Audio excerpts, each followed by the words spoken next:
کہ ہمارے معاشرے کے اندر دوسری شادی کرنے کو عیب سمجھا جاتا ہے، دوسری شادی کرنے کو انسان کے کردار پر شک کیا جاتا ہے کہ دوسری شادی یا تیسری شادی اللہ رب العالمین نے اجازت دی ہے، لیکن ایک شرط رکھی ہے، فَإِنْ خِفْتُمْ أَلَّا تَعْدِلُوا۔ اللہ رب العالمین فرماتے ہیں کہ ایک شادی تب کرو جب تمہیں خوف ہو کہ تم عدل نہیں کر سکو گے۔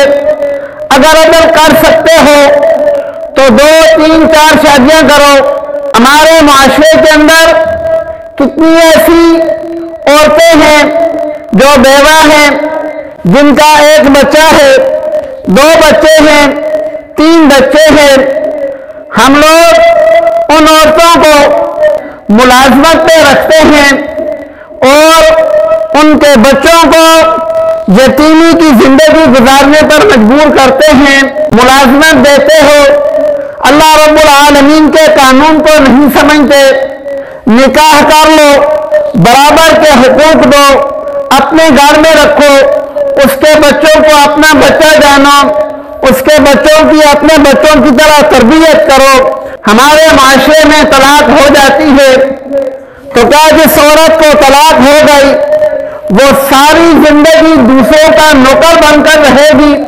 کیا معاشرے کے اندر کوئی ایسا مرد نہیں ہے جو اس کو عزت کی زندگی دے، اس کے بچوں کو عزت کی زندگی دے؟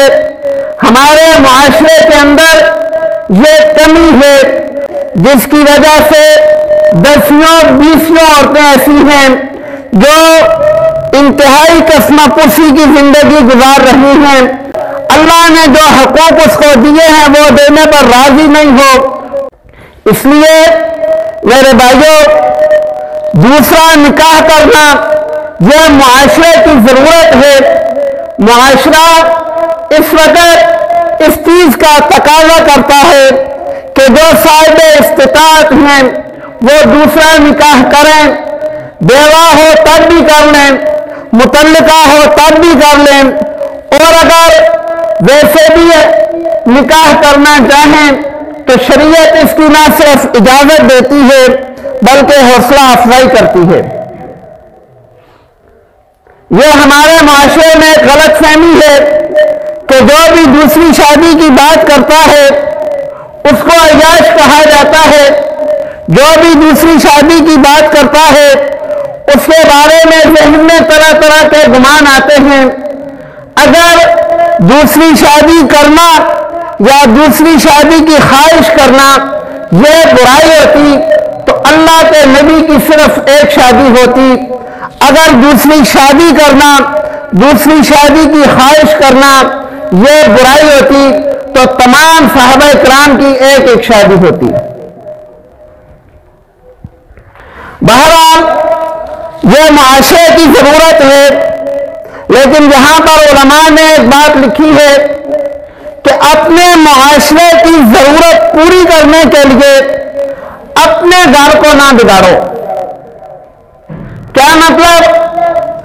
اگر تم اپنے گھر میں تمہاری اپنی بیوی اگر تمہیں اجازت نہیں دے رہی تو دوسری شادی نہ کرو۔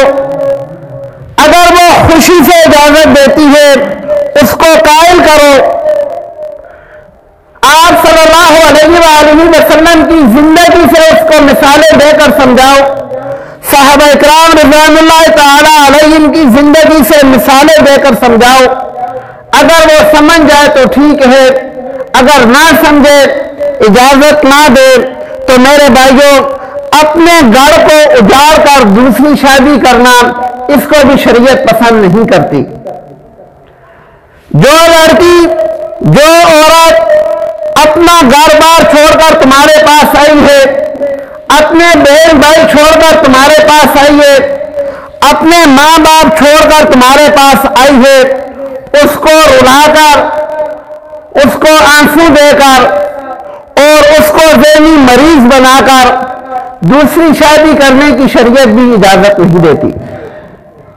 اگر پہلی بیوی راضی ہے، اجازت دیتی ہے تو کر لو، نہیں دیتی اللہ رب العالمین کا بھی ارشاد ہے فَإِنْ خِفْتُمْ أَلَّا تَعْدِلُوا فَوَاحِدَةً کہ دوسری تیسری شادی تو ٹھیک ہے لیکن عدل اور انصاف ہو، ایک بیوی رو رہی ہے اور یہ دوسری کی سوچ رہا ہے تو یہ اللہ رب العالمین فرماتے ہیں کہ نہیں، عدل کرو، یہ ہنستے ہوئے آئی تھی، ہنستے ہوئے اجازت دیتی ہے تو کر لو۔